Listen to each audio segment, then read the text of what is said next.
ಈಗ ಸುದ್ದಿಗಳನ್ನು ವಿವರವಾಗಿ ನೋಡ್ತಾ ಹೋಗೋಣ. ರಿಪಬ್ಲಿಕ್ ಆಫ್ ಬಳ್ಳಾರಿ ಅಂತ ಈ ಹಿಂದೆ ಬಳ್ಳಾರಿ ಕರೆಯಲ್ಪಟ್ಟಿತ್ತು. ಆದರೆ ಈಗಲೂ ಕೂಡ ಗಡಿನಾಡು ಬಳ್ಳಾರಿಯಲ್ಲಿ ರಕ್ತಸಿಕ್ತ ರಾಜಕೀಯ ಮುಗಿದಿಲ್ಲ ಅನ್ನೋದಕ್ಕೆ ಹೊಸ ವರ್ಷದ ದಿನದಂದೇ ಹರಿದಂತಹ ನೆತ್ತರು ಸಾಕ್ಷಿಯಾಗಿದೆ. ಅಲ್ಲಿ ರಾಜಶೇಖರ್ನ ಹತ್ಯೆ ಮಾಡಿದ್ದು ಯಾರು ಅನ್ನುವಂಥದ್ದು ಪ್ರಮುಖ ವಿಚಾರ. ಆದರೆ ಹತ್ಯೆಗೆ ಸಂಚು ಮಾಡಿದ್ರು ಅನ್ನುವಂತಹ ಆರೋಪವನ್ನು ಮಾಡ್ತಾ ಇದ್ದಂಥ ಜನಾರ್ದನ್ ರೆಡ್ಡಿ ಶ್ರೀರಾಮುಲು ಸಿಸಿಟಿವಿ ಸಾಕ್ಷ್ಯಗಳನ್ನು ಈಗ ಮುಂದಿಟ್ಟಿದ್ದಾರೆ. ಕಾಂಗ್ರೆಸ್ ಶಾಸಕ ಭರತ್ ರೆಡ್ಡಿಯನ್ನು ಬಂಧಿಸಬೇಕು, ಇಲ್ಲದೇ ಹೋದರೆ ಬಳ್ಳಾರಿಯಿಂದ ಬೆಂಗಳೂರಿನವರೆಗೆ ಪಾದಯಾತ್ರೆ ನಡೆಸ್ತೀವಿ ಅಂತ ಘೋಷಣೆ ಮಾಡಿದ್ದಾರೆ. ಆದರೆ ಕೋಟೆ ಕಟ್ಟಿಕೊಂಡಿರುವ ರೆಡ್ಡಿಯನ್ನು ಹತ್ಯೆ ಮಾಡೋಕ್ಕಾಗತ್ತಾ, ಬರೀ ಡ್ರಾಮಾ ಮಾಡ್ತಿದ್ದಾರೆ ಅಂತ ಉಪಮುಖ್ಯಮಂತ್ರಿ ಡಿ ಕೆ ಶಿವಕುಮಾರ್ ಸೇರಿದಂತೆ ಕಾಂಗ್ರೆಸ್ ನಾಯಕರು ತಿರುಗೇಟು ಕೊಟ್ಟಿದ್ದಾರೆ.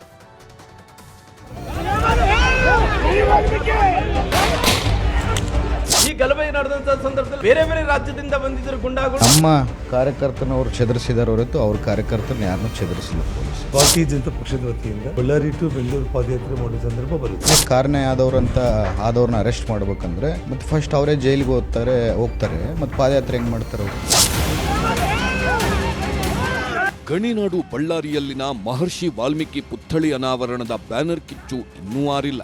ಬಳ್ಳಾರಿ ನಗರ ಶಾಸಕ ನಾರಾ ಭರತ್ ರೆಡ್ಡಿ ವಿರುದ್ಧವೂ ಎಫ್ಐಆರ್ ದಾಖಲಾಗಿದ್ದು ಪೊಲೀಸರು ತನಿಖೆ ಕೈಗೆತ್ತಿಕೊಂಡಿದ್ದಾರೆ. ಒಂದು ಕಡೆ ತನಿಖೆ ಶೋಧ ಆಗ್ತಿರೋವಾಗಲೇ ರಾಜಕೀಯ ಜಟಾಪಟಿಯೂ ಜೋರಾಗಿದೆ. ಶಾಸಕ ಭರತ್ ರೆಡ್ಡಿ ಅರೆಸ್ಟ್ ಆಗಬೇಕು, ಕೂಡಲೇ ರಾಜೀನಾಮೆ ನೀಡಬೇಕೆಂದು ಬಿಜೆಪಿ ನಾಯಕರು ಆಗ್ರಹಿಸಿದ್ದಾರೆ.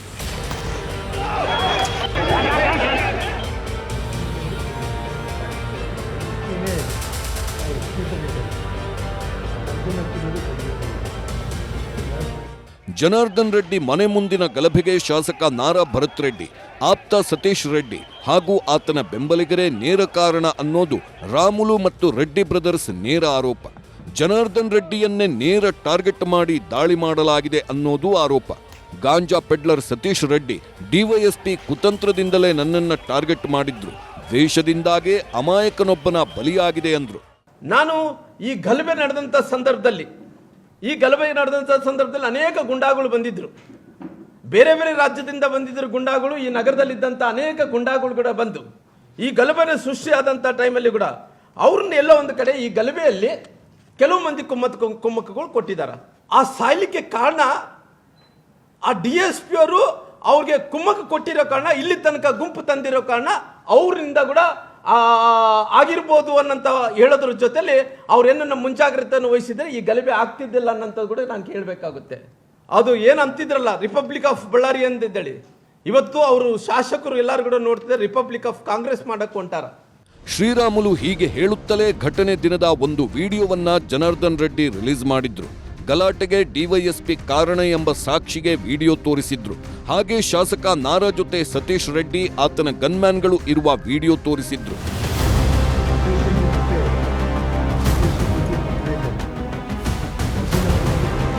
ಇನ್ನು ಸಿಎಂ ಸಿದ್ದರಾಮಯ್ಯ ಸೂಚನೆ ಮೇರೆಗೆ ಭರತ್ ರೆಡ್ಡಿಗೆ ಬುದ್ಧಿ ಹೇಳಲು ಬಂದಿದ್ದ ಬಿ ನಾಗೇಂದ್ರ ಹಾಗೂ ಕಂಪ್ಲಿ ಶಾಸಕ JN ಗಣೇಶ್ ರೆಡ್ಡಿ ಬ್ರದರ್ಸ್ ವಿರುದ್ಧ ಹರಿಹಾಯ್ದಿದ್ರು.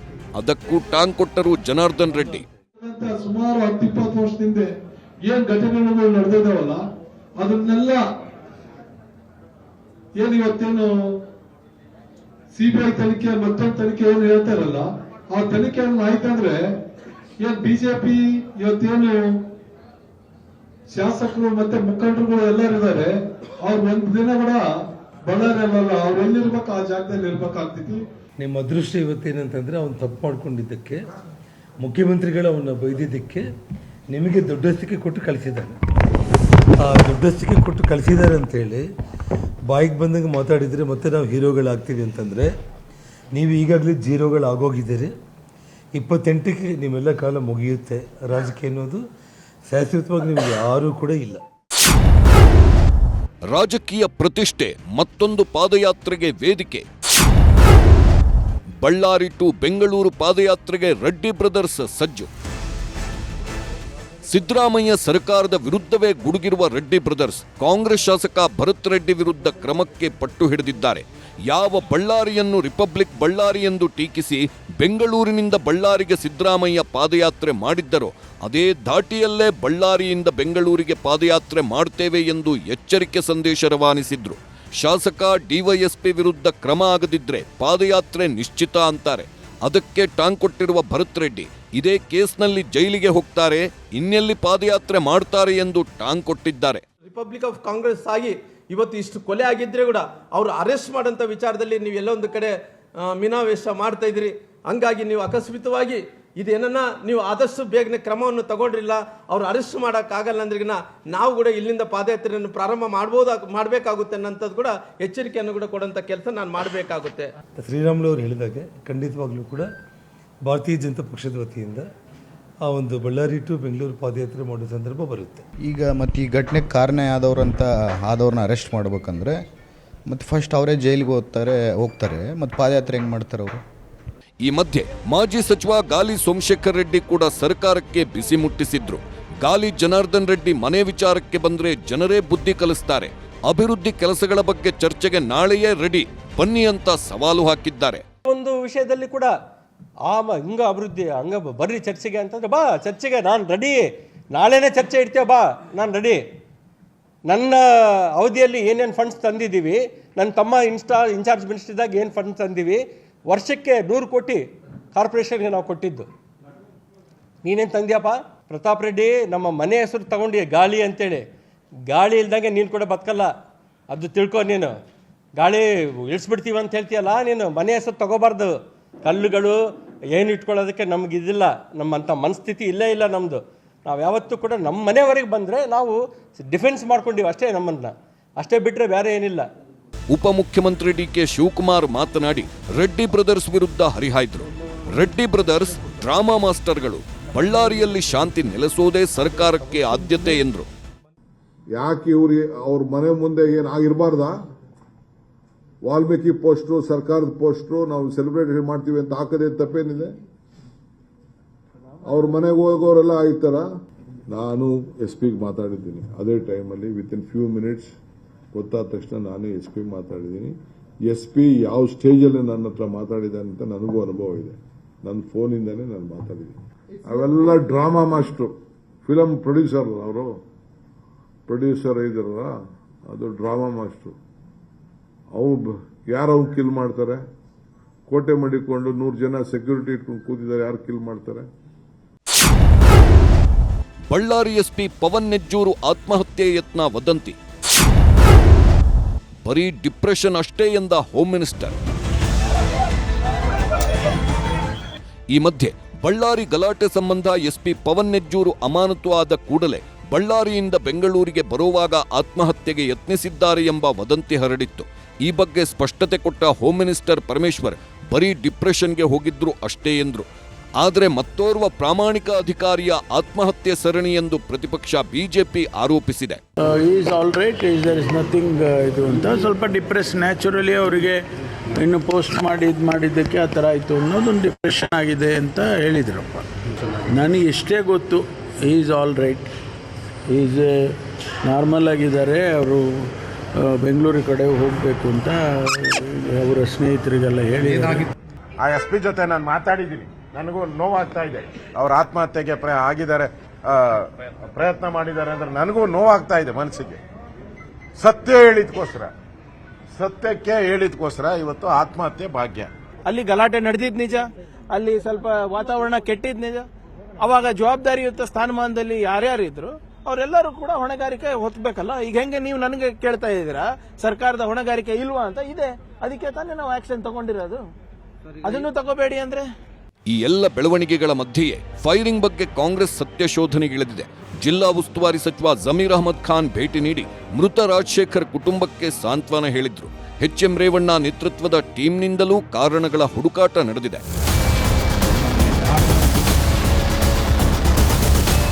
Bureau report, news 18. ಇನ್ನು ಬಳ್ಳಾರಿಯ ರಕ್ತ ರಾಜಕೀಯಕ್ಕೆ ಬಲಿಯಾಗಿರುವಂತಹ ರಾಜಶೇಖರ್ ಕುಟುಂಬಕ್ಕೆ ಸಚಿವ ಜಮೀರ್ ಅಹಮದ್ ಖಾನ್ 25 ಲಕ್ಷ ರೂಪಾಯಿಗಳ ಪರಿಹಾರವನ್ನು ಕೊಟ್ಟಿದ್ದಾರೆ. ಇದರ ಜೊತೆಗೇನೆ ಈ ನಗದು ಹಣವನ್ನು ಕುಟುಂಬದವರಿಗೆ ಕೊಡೋದರ ಜೊತೆಗೇನೆ ಸರ್ಕಾರದಿಂದ ಮನೆ ಕಟ್ಟಿಕೊಡುವಂತಹ ಭರವಸೆಯನ್ನು ಕೂಡ ನೀಡಿದ್ದಾರೆ. ಈ ಮಧ್ಯೆ ರಾಜಶೇಖರ್ ಸಾವಿನ ತನಿಖೆ ಚುರುಕುಗೊಂಡಿದ್ದು ಕಾಂಗ್ರೆಸ್ ಶಾಸಕ ಭರತ್ ರೆಡ್ಡಿ ಸೇರಿದಂತೆ 41 ಜನರ ವಿರುದ್ಧ ಕೂಡ FIR ದಾಖಲಾಗಿದೆ.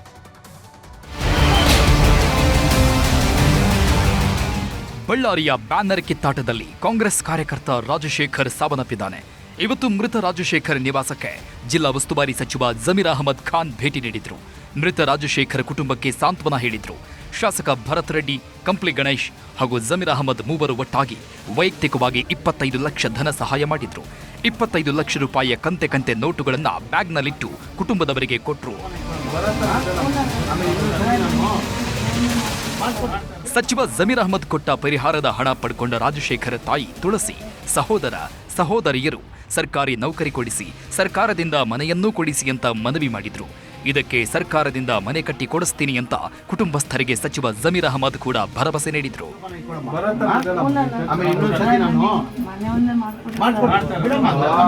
ಮೊನ್ನೆ ದಿನ ಘಟನೆಯಲ್ಲಿ ರಾಜಶೇಖರ್ ಅವರು ನಿಧನ ಹೊಂದಿರೋದು ನಮಗೆಲ್ಲ ಗೊತ್ತಿರೋ ವಿಚಾರ. ನಮ್ಮ ಪಕ್ಷದ ಕಾರ್ಯಕರ್ತ ಆಗಿದ್ದವನು. ಪಾಪ ಅವ್ರ ಮನೆಗೆ ಬಂದು ನೋಡುವಾಗ ನಮಗೆ ತುಂಬಾ ಬೇಜಾರಾಯ್ತು. ಹಾಗಾಗಿ ಬಹಳ ಬಡತನ ಇತ್ತು. ಹಾಗಾಗಿ ನಮ್ಮ ಕಡೆಯಿಂದ ಭರತ್ ರೆಡ್ಡಿ ಕಡೆಯಿಂದ, ಗಣೇಶಿಂದ ನಾವೇನೋ ಸಣ್ಣ ಕಾಣಿಕೆ, ಅವನಿಗಂತೂ ನಾವು ತರಕ್ ಸಾಧ್ಯ ಆಗಲ್ಲ. ಒಂದು ಸಣ್ಣ ಕಾಣಿಕೆ ಅವ್ರ ಕುಟುಂಬಕ್ಕೆ ಒಳ್ಳೆಯದಾಗ್ಲಿ ಅಂತ ಒಂದು ಸಣ್ಣ ಕಾಣಿಕೆ ಸಹಾಯನ ನಮ್ಮ ಕಡೆಯಿಂದ ನಾವು ಮಾಡಿದ್ದೀವಿ. ಒಂದು ಸ್ಲಮ್ ಬೋರ್ಡ್ ಅಲ್ಲಿ ಪಕ್ಕದಲ್ಲಿ ನಮ್ಮ ಜಾಗ ಇದೆ, ಸ್ಲಮ್ ಬೋರ್ಡ್ ಅಲ್ಲಿ ಮನೆ ಕೊಡಿ ಅಂತಾನು ಕೇಳ್ಕೊಂಡಿದ್ದಾರೆ. ಅದು ನಾವು ಮಾತು ಕೊಡ್ತೀವಿ ಅನ್ನೋ ಮಾತನ್ನ ಕೊಟ್ಟಿದ್ದೀವಿ ನಾವು. ಬಳ್ಳಾರಿಯಲ್ಲಿ ಬ್ಯಾನರ್ ಗಲಾಟೆ ವೇಳೆ ಕಾಂಗ್ರೆಸ್ ಕಾರ್ಯಕರ್ತ ರಾಜಶೇಖರ್ ಗುಂಡಿನ ದಾಳಿಗೆ ಸಾವನ್ನಪ್ಪಿದ್ರು. ಸಾವಿಗೂ 2 ದಿನ ಮುಂಚೆ ಅಯ್ಯಪ್ಪ ಸ್ವಾಮಿ ಮಾಲೆ ಹಾಕಿ ಶಬರಿಮಲೆಗೂ ಹೋಗಿ ಬಂದಿದ್ರು. ಆದ್ರೀಗ ರಾಜಶೇಖರ್ ಬದುಕಿಲ್ಲ ಅಂತ ಅಕ್ಕ ಉಮಾ ಕಣ್ಣೀರಿಟ್ರು. ಇವಾಗ ನಮ್ಮ ತಮ್ಮ ಹೇಳ್ದಂಗ ಆಗ್ಬಿಟ್ಟು ಸರ್, ನಮ್ಗೆ ದೊಡ್ಡದಕ್ಕೆ ಇಲ್ಲ, ನಮಗೆ ಆಧಾರನೇ ಇಲ್ಲ ಸರ್.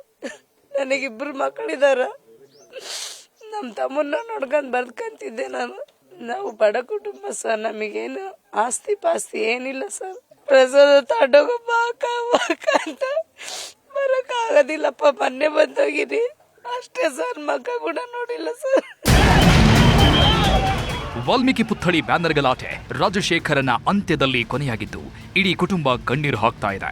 ಮತ್ತೊಂದು ಕಡೆ ರಾಜಕೀಯ ಸಮರವೂ ನಡೀತಾ ಇದೆ.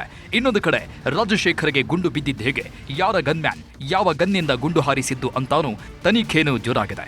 2 ದಿನದಿಂದ ಸಾಕಷ್ಟು ತನಿಖೆ ನಡೆಸಿರುವ ಪೊಲೀಸರಿಗೆ ಸಾಕಷ್ಟು ಸ್ಫೋಟಕ ಅಂಶಗಳು ಸಿಕ್ಕಿವೆ.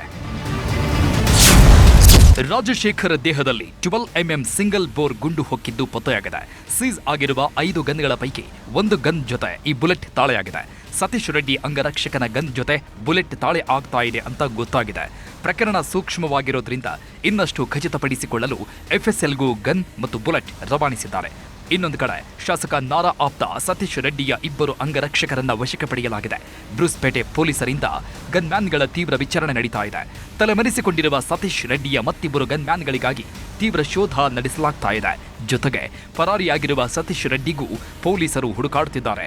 ಗಲಭೆ ಕೇಸ್ನಲ್ಲಿ ಒಟ್ಟು 23 ಜನರನ್ನ ವಶಕ್ಕೆ ಪಡೆದು ವಿಚಾರಣೆ ನಡೆಸಲಾಗ್ತಾ ಇದ್ದು 23 ಆರೋಪಿಗಳಲ್ಲಿ 13 ಜನ ಗಲಾಟೆ ನಡೆಯೋ ವೇಳೆ ಇದ್ರು ಅನ್ನೋದು ವಿಡಿಯೋದಲ್ಲಿರೋದು ಖಚಿತವಾಗಿದೆ. ಸದ್ಯ ಎಲ್ಲ ಆರೋಪಿಗಳ ಮೊಬೈಲ್ ವಶಕ್ಕೆ ಪಡೆದು ಸಾಕ್ಷಿ ಶೋಧ ನಡೆಸಲಾಗ್ತಿದೆ. ಇದಿಷ್ಟು ಬಳ್ಳಾರಿ ರಕ್ತ ಚರಿತ್ರೆಯ ಇಲ್ಲಿಯವರೆಗಿನ ತನಿಖೆಯ ಮಾಹಿತಿ. ಇದೆಲ್ಲದರ ಮಧ್ಯೆ ನಿನ್ನೆ ಕಾಂಗ್ರೆಸ್ನವರ ದೂರಿನ ಮೇರೆಗೆ ಜನಾರ್ದನ್ ರೆಡ್ಡಿ, ಶ್ರೀರಾಮುಲು ಸೇರಿ 11 ಜನರ ಮೇಲೆ FIR ಆಗಿತ್ತು. ರೆಡ್ಡಿ ಬ್ರದರ್ಸ್ ರಾಮುಲುರನ್ನ A1, A2, A3ಗಳನ್ನಾಗಿ ಮಾಡಿದ್ರು. ಇವತ್ತು ಬಿಜೆಪಿಯವರು ಕೊಟ್ಟ ದೂರಿನ ಮೇಲೆ ಪೊಲೀಸರು FIR ಹಾಕಿದ್ದಾರೆ. ಜನಾರ್ದನ್ ರೆಡ್ಡಿ ಮನೆಗೆ ಅತಿಕ್ರಮ ಪ್ರವೇಶ ಮಾಡಿದ್ದು, ಜಾತಿ ನಿಂದನೆ, ಹಲ್ಲೆ ಯತ್ನ, ಕೊಲೆ ಬೆದರಿಕೆ ಹಾಕಿದ ಆರೋಪದಡಿ FIR ಆಗಿದೆ. ಇದರಲ್ಲಿ ಕಾಂಗ್ರೆಸ್ ಶಾಸಕ ನಾರಾ ಭರತ್ ರೆಡ್ಡಿ, ಶಾಸಕರ ತಂದೆ ಸೂರ್ಯನಾರಾಯಣ ರೆಡ್ಡಿ, ಶಾಸಕರ ಚಿಕ್ಕಪ್ಪ ಪ್ರತಾಪ್ ರೆಡ್ಡಿ, ಆಪ್ತರಾದ ಸತೀಶ್ ರೆಡ್ಡಿ, ಚಾನಾಳ ಶೇಖರ್, ಲೋಕೇಶ್ ಗಂಗಾಧರ್ ಸೇರಿ ಒಟ್ಟು 41 ಜನರ ಮೇಲೆ FIR ದಾಖಲಾಗಿದೆ. ಒಟ್ನಲ್ಲಿ 2 ಕಡೆಯವರಿಂದ ದೂರು ಪ್ರತಿದೂರು ಪಡೆದು FIR ಹಾಕಿರುವ ಪೊಲೀಸರು ಯಾರ್ಯಾರನ್ನ ವಶಕ್ಕೆ ಪಡಿತಾರೆ, ಯಾರ್ಯಾರನ್ನ ಅರೆಸ್ಟ್ ಮಾಡ್ತಾರೆ, ಯಾರ್ಯಾರನ್ನ ಜೈಲಿಗೆ ಕಳಿಸ್ತಾರೆ ಅನ್ನೋದೇ ಈಗಿರುವ ಕುತೂಹಲ. Bureau report, news 18. ಇನ್ನು ಬಾಂಗ್ಲಾದೇಶದಲ್ಲಿ ಅಲ್ಪಸಂಖ್ಯಾತ ಹಿಂದೂಗಳ ಮೇಲೆ ದೌರ್ಜನ್ಯದ ವಿರುದ್ಧ BCCI ಈಗ ಸಮರ ಸಾರಿದೆ. ಬಾಂಗ್ಲಾ ಕ್ರಿಕೆಟ್ ಆಟಗಾರರನ್ನ IPLನಿಂದ ಕೈಬಿಡೋದಕ್ಕೆ ನಿರ್ಧರಿಸಿದೆ. ಈಗಾಗಲೇ ಕೋಲ್ಕತ್ತಾ ನೈಟ್ ರೈಡರ್ಸ್ ತಂಡಕ್ಕೂ ಕೂಡ ಆಟಗಾರರನ್ನ ತೆಗೆದುಹಾಕೋದಕ್ಕೆ BCCI ಸೂಚನೆ ಕಳಿಸಿದೆ. IPLನಿಂದ ಬಾಂಗ್ಲಾ ಆಟಗಾರನಿಗೆ ಗೇಟ್ ಪಾಸ್.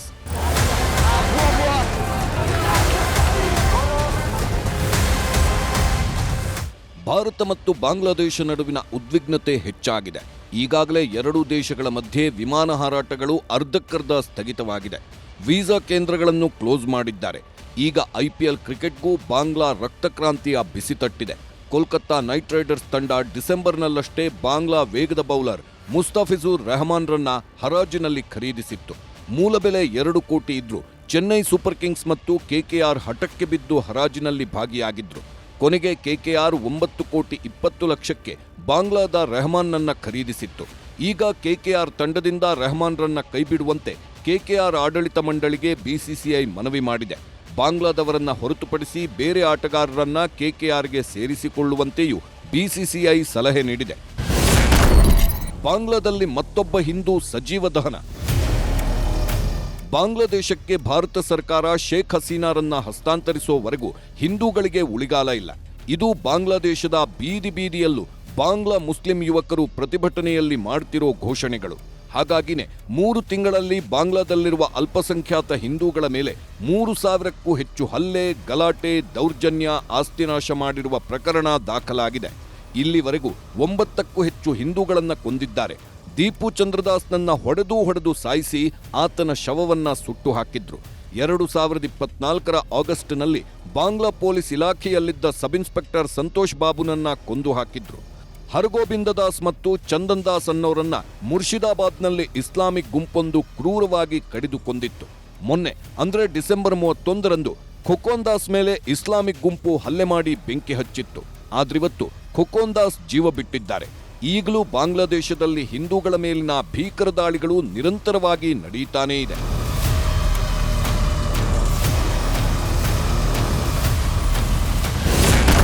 ನಾವೇ ಕೊಂದಿದ್ದು ಬಾಂಗ್ಲಾ ಪೊಲೀಸರಿಗೆ ಆವಾಜ್.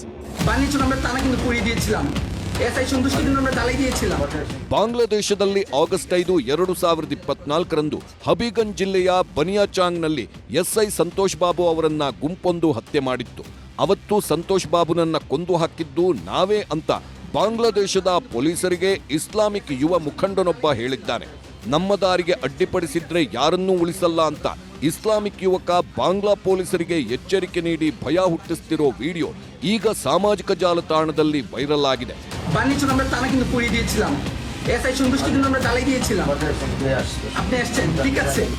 ಬಾಂಗ್ಲಾದೇಶದಲ್ಲಿ ಅಲ್ಪಸಂಖ್ಯಾತ ಹಿಂದೂಗಳನ್ನ ಇಸ್ಲಾಮಿಕ್ ಗುಂಪು ಟಾರ್ಗೆಟ್ ಮಾಡಿ ಹತ್ಯೆ ಮಾಡುತ್ತಿರೋದಕ್ಕೆ ಯಾವಾಗ ಕಡಿವಾಣ ಬೀಳುತ್ತೆ ಅನ್ನೋದೇ ಯಕ್ಷ ಪ್ರಶ್ನೆ. Bureau report, news 18. ಭಾರತ ಮತ್ತು ಪಾಕಿಸ್ತಾನದ ನಡುವೆ ಯುದ್ಧ ನಿಲ್ಲಿಸಿದ್ದೆ ನಾನು ಅಂತೇಳಿ ಕೊಚ್ಚಿಕೊಳ್ಳುವಂತಹ ಡೊನಾಲ್ಡ್ ಟ್ರಂಪ್, ಅಷ್ಟೇ ಅಲ್ಲದೆ 7ಕ್ಕೂ ಹೆಚ್ಚು ಯುದ್ಧಗಳನ್ನು ನಿಲ್ಲಿಸಿದ್ದೀನಿ, ಲಕ್ಷಾಂತರ ಜನರ ಜೀವ ಉಳಿಸಿದ್ದೀನಿ ಹೇಳುವಂತಹ ಅಮೆರಿಕದ ಅಧ್ಯಕ್ಷ ಡೊನಾಲ್ಡ್ ಟ್ರಂಪ್ ಈಗ ವೆನೆಜುವೆಲಾ ದೇಶದ ಮೇಲೆ ಬಾಂಬ್ ಹಾಕಿಸಿದ್ದಾರೆ. ಅಲ್ಲಿನ ಅಧ್ಯಕ್ಷ ಹಾಗೂ ಅವರ ಪತ್ನಿಯನ್ನು ಕೂಡ ಬಂಧನದಲ್ಲಿಟ್ಟಿದ್ದಾರೆ. ಇಷ್ಟಕ್ಕೂ ಅಮೆರಿಕ ಇಂಥದ್ದೊಂದು ದಾಳಿಯನ್ನು ಮಾಡಿದ್ಯಾಕೆ, ಅದಕ್ಕೆ ಕಾರಣ ಏನು ಅನ್ನೋದನ್ನು ನಿಮ್ಗೆ ತೋರಿಸ್ತೀನಿ.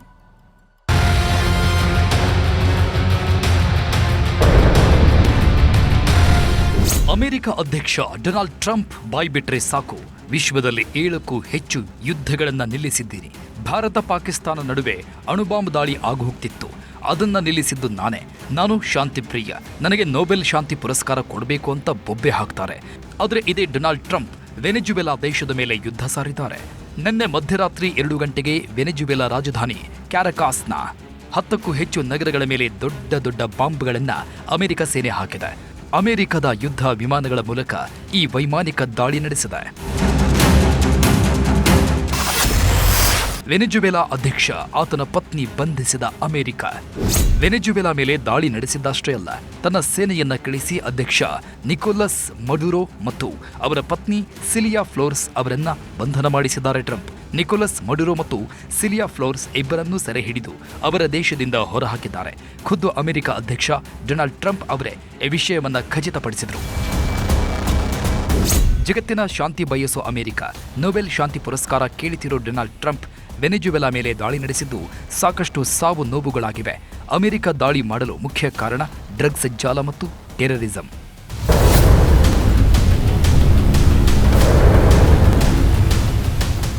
ಅಮೆರಿಕ ಏನಾದರೂ ಹೇಳಲಿ, ಆದರೆ ವೆನೆಜುವೆಲಾದಲ್ಲಿ ಆಡಳಿತ ಬದಲಾವಣೆ ಮಾಡಲು ಟ್ರಂಪ್ ಈ ದಾಳಿ ಮಾಡಿಸಿದ್ದಾರೆ ಅನ್ನೋದು ಬಹು ಚರ್ಚಿತ ವಿಷಯ.